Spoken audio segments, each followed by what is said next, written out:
Saya diam Pak, saya tak mau mukul Pak, saya diam. Tahu saya diam, Pak Imam izin Pak, diikutin dulu aja. Nanti kan ini ada dua versi Pak, ada dua versi. Ini kan dari versi saksi korban dan saksi-saksinya. Nanti kan ada versi Bapak dan kawan-kawan.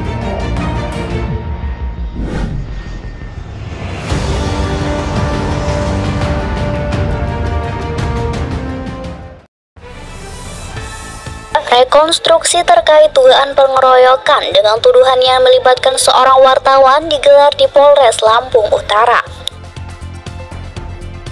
Ikut disaksikan para ketua-ketua organisasi dan para awak media, baik dari dalam kota bahkan yang hadir khusus dari luar kota dan Jakarta Pusat, menyimak rekonstruksi ulang tersebut. Sementara rekonstruksi yang digelar di halaman Mapolres Lampung Utara itu dilaksanakan dengan dua sesi atau dua versi. Yakni versi pertama adalah versi dari pihak pelapor yang menganggap dirinya korban pengeroyokan. Kemudian dilanjutkan dengan versi kedua, yakni versi dari terlapor atau yang dituduh. Hari ini di Polres Lampung Utara, saya selaku wartawan yang ikut tertuduh menjadi salah satu yang melakukan pelanggaran pengeroyokan telah melaksanakan rekonstruksi kejadian. Namun pada rekonstruksi itu terdapat dua versi, yakni yang pertama dilaksanakan dengan cara versi pihak pelapor. Kemudian versi yang kedua adalah versi dari pihak terlapor atau pihak yang dituduh melakukan pengeroyokan. Pada rekonstruksi versi pelapor atau versi pertama, terdapat banyak kejanggalan dan adegan yang dinilai dilebih-lebihkan sehingga hal itu tidak sesuai seperti video fakta sesungguhnya yang wartawan miliki. Yang mana bukti video kejadian yang sesungguhnya telah beredar luas dan viral di pemberitaan media massa. Seperti contoh pada adegan terjadinya pukulan, menurut Kopka AKH, dia mengatakan pada adegan itu dirinya dipukul dari belakang oleh pelaku yang tidak dilihatnya. Namun bagaimana mungkin terdapat banyak cedera pada bagian wajah seperti yang dirilis dalam informasi hasil visum beredar luas sampai ke kalangan mahasiswa melalui pesan WhatsApp sebagian sebagai berikut. Yang mana terdapat cedera: 1. Terdapat benjolan di ubun-ubun bagian kepala. 2. Memar kedua mata bengkak dan memerah. 3. Pipi sebelah kiri bengkak, terdapat bekas benturan. 4. Bibir atas dan bawah pecah dan mengeluarkan darah. 5. Rahang kanan dan kiri terjadi dislokasi. 6. Telinga sebelah kanan belakang memar, bengkak dan memerah. 7. Lingkaran leher terdapat luka goresan dan cekikan. Kemudian, hasil dari CT scan terdapat dinding pembatas rongga hidung bergeser ke kanan 0,8 cm. Dari rilisan yang saya dapatkan itu dan saya sinkronkan dengan adegan rekonstruksi yang baru saja digelar, saya simpulkan bahwa Kopka AKH mendapatkan serangan dari depan dan bukan dari belakang. Atas hal itu, kerancuan informasi antara rilis laporan yang beredar disertakan foto-foto Kopka AKH dengan adegan rekonstruksi yang ia peragakan pada versi pertama atau pelapor dapat menjadi bukti bahwa peristiwa yang ia laporkan ke polisi dianggap rekayasa yang menyesatkan. Patut dipertanyakan dari mana sesungguhnya luka-luka pada bagian wajahnya, yang mana cedera bagian wajah itu ia dikuatkan dalam pisum yang ia miliki sebagai bahan laporan ke polisi. Sehingga ia melaporkan dengan tuduhan 1 orang wartawan dan 5 orang warga adat telah mengeroyok dirinya, terang-terang wartawan yang meliput dan ditetapkan tersangka. Sementara adegan pada rekonstruksi versi kedua, yakni versi terlapor, wartawan yang berada di lokasi hanya melakukan aktivitas pengambilan gambar. Di situ menurut Pran, salah satu yang disangkakan dalam laporan ke polisi, dirinya tidak melihat adanya adu fisik dari kedua belah pihak pada saat ia masih berada di lokasi kejadian. Saya sudah menerangkan bahwa tidak terdapat adanya adu fisik karena saya hanya melihat adu mulut antara warga dan Kopka AKH.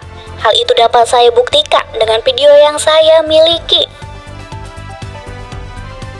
Karena fakta kejadian itu sudah saya muat dan tayangkan di dalam pemberitaan, bahkan tayang juga pada media-media yang lain, tegasnya.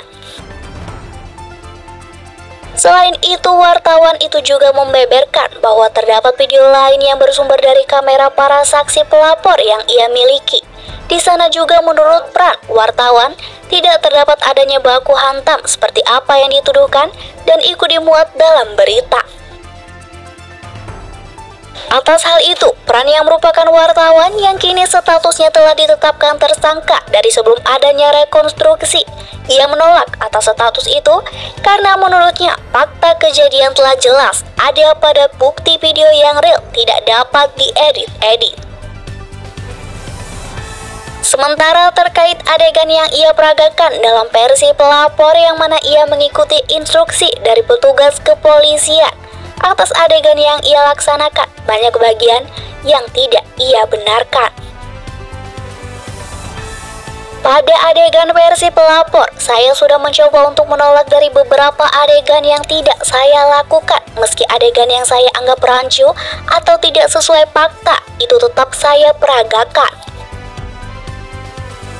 Hal itu lantaran atas paksaan secara tidak langsung oleh petugas rekonstruksi, yakni polisi dengan dalih kedua versi rekonstruksi akan diteliti dan dinilai dengan sebaik-baiknya oleh penegak hukum.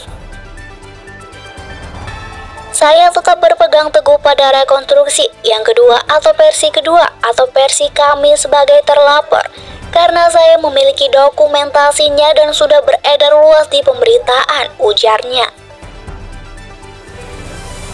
Dalam kesempatan itu saat diwawancarai media, wartawan yang salah satu ditetapkan tersangka menuturkan dirinya mengucapkan terima kasih kepada seluruh lembaga pers dan awak media atas keikutsertaan, kehadiran, dan pembelaan dalam menyimak permasalahan tersebut. Saya mengucapkan terima kasih kepada seluruh ketua organisasi pers dan awak media, juga kepada tim kuasa hukum atas support dalam perkara ini. Yang mana di sini saya akan terus melakukan perlawanan karena selain tuduhan yang saya anggap tidak kuat berdasar sudah menciderai marwah pers sehingga terindikasi menimbulkan adanya kriminalisasi terhadap wartawan.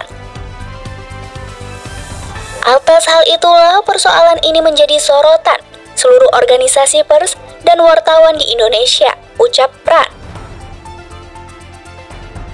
Sementara rekonstruksi ulang yang melibatkan wartawan sebagai tertuduh dan menjadi tersangka, kegiatan digelar secara dua versi, kemudian versi dari pihak wartawan dikuatkan dengan bukti video berita yang ada. Saya diam, Pak. Saya tak mau mukul, Pak. Saya diam. Saya diam. Pak Imam izin Pak, diikutin dulu aja. Nanti kan ini ada dua versi Pak, ada dua versi. Ini kan dari versi saksi korban dan saksi-saksinya. Nanti kan ada versi Bapak dan kawan-kawan. Kita hanya sekedar mereka ulang Pak. Nanti ada versi Bapak dan kawan-kawan. Jumlah tersangka sendiri sementara masih ada sekitar 5 orang.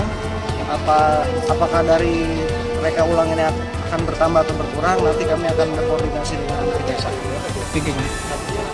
Untuk Kapolres sendiri Pak, ada tersangkanya berapa yang udah pasti? Dari Polres sendiri tersangka sekitar 5 orang yang sudah pasti. Cuma nanti kita akan berkoordinasi dengan kejaksaan dan dengan pihak lain untuk menentukan apakah ada tambahan maupun ada pengurangan. Mohon izin Dan, dari wartawan itu seperti apa sih untuk si itu?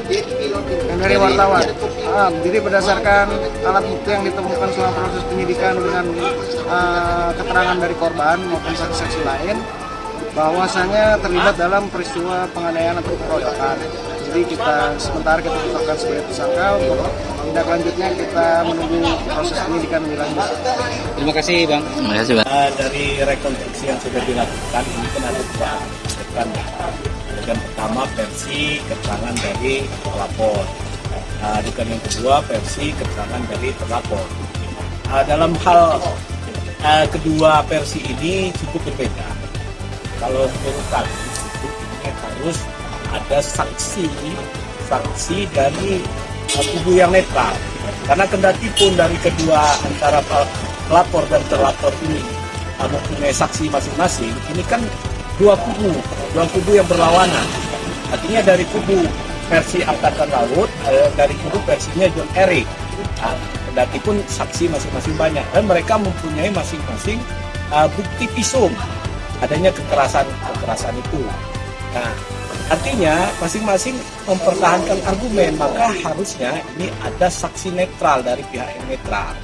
Nah, sehingga baru bisa menentukan sebenarnya dua adegan ini mana yang benar. Seperti itu. Kemungkinan ucapan. Ini berapa adegan? Kalau untuk versi Angkatan Laut itu ada 11 atau 13 adegan. Karena ada tambahan-tambahan ya. Resminya nanti akan dikeluarkan oleh penyidik.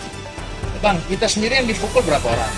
Kalau yang versi kita itu hanya satu, saling memukul. Karena salah satu tersangka ini mempertanyakan kepada pelapor, kenapa saya nggak boleh merekam? Terus dengan emosi pelapor mendorong dan langsung menampar tersangka, sehingga reaksi spontan oleh tersangka langsung membalas.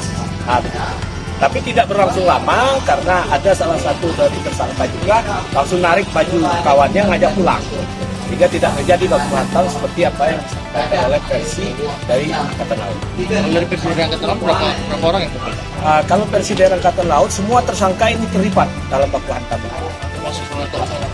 Ya, salah satu wartawan yang menjadi tersangka itu menurut versi dari Angkatan Laut. Kalau dari versi kita sendiri wartawan ini itu liputan atau gimana, Bang? Kalau versi kita ini karena ada sebuah peristiwa, kebetulan wartawan ada di situ ya, secara reaksi ya langsung melakukan liputan gitu, karena ini berita menarik. Setelah dia melakukan liputan selesai, adegan-adegan itu yang sepertinya sudah mulai berita, dia langsung pergi meninggalkan tempat. Pasal sendiri, yang jelas kalau dari kepolisian saat ini menetapkan pasal 177. menganggap kita siapa, Bang? Samsi Eka Putra.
Saya mengucapkan banyak terima kasih kepada ketua-ketua organisasi, baik yang datang dari pusat atau yang ada di Kabupaten Lampung Utara ini, terlebih kepada kawan-kawan jurnalis, kepada kawan-kawan tim kuasa hukum juga yang telah ikut membantu, memantau, melihat persoalan ini, yang mana pada hari ini telah diadakannya rekonstruksi antara kedua belah pihak, baik dari pihak kami yang dilaporkan, juga pada pihak yang melapor. Yang mana rekonstruksi ulang pada hari ini yang disaksikan oleh pihak kepolisian dan kejaksaan, juga kawan-kawan PES yang di seluruh Indonesia yang datang di Polres Kabupaten Lampung Utara. Terdapat dua versi rekonstruksi. Yang pertama rekonstruksi dari pihak pelapor, kemudian rekonstruksi dari pihak terlapor, yaitu pihak kami. Dan saya kembali menjelaskan bahwa dalam fakta kejadian, saya sebagai wartawan hanya meliput kejadian itu, dan di sana pada saat saya meliput, saya tidak melihat adanya kontak fisik, karena setelah saya meliput, saya langsung pergi dari tempat kejadian tersebut. Kemudian saya berharap juga kepada pihak kepolisian, kepada kejaksaan, bahkan ke pihak pengadilan atau pihak-pihak yang berkonten dalam persoalan ini untuk benar-benar melihat fakta kejadian, bahwa pada dasarnya saya selaku jurnalis yang ikut tertuduh dalam pasal 170 KUHP, di situ saya tidak melakukan seperti apa yang dituduhkan.